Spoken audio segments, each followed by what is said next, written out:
Welcome to the video tutorial series on genomic tumor testing patient reports, brought to you by the Genomic Education team at the Jackson Laboratory. This short video will walk through the test results summary section of the patient report. The next section is the test results summary, which provides the clinician with a snapshot of the treatment options for the patient based on the sequencing results. We can see here in this first box that two clinically significant variants were identified for Tony, our patient. There are 6 approved FDA-approved drugs and 7 clinical trials associated with the 2 gene variants that could be treatment options for Tony.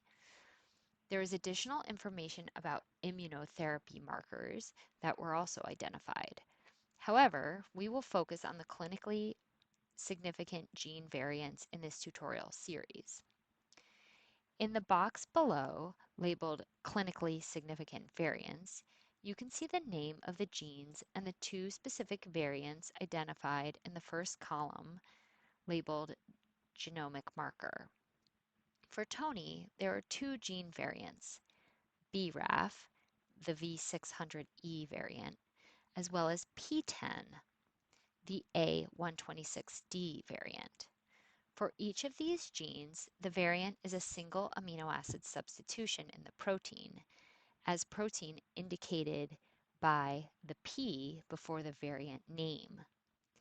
For the gene BRAF, the 600th amino acid in the protein sequence, which is normally a valine or V, has been changed to a glutamic acid or E. For P10, the 126th amino acid, normally an alanine, A, is now an aspartic acid, D, in the variant. The information for each gene variant is then listed as a summary here in the table. In the next video in this tutorial series, we'll describe where the information for each of these boxes originates, as there are sections of the report that include more detail for each piece of information provided here. There is an additional box in the test summary that details the prognostic and diagnostic variants detected by somatic tumor testing. In the case of Tony, no gene variants associated with prognosis or diagnosis were identified. If a gene variant is listed here, it could have given the healthcare provider a better indication of the patient's prognosis, which is a prediction of the likely course of the patient's cancer and their chances of recovery or recurrence. Some gene variants listed here could also provide further classification of the patient's diagnosis, as certain variants are associated with certain cancer subtypes. Thank you for listening.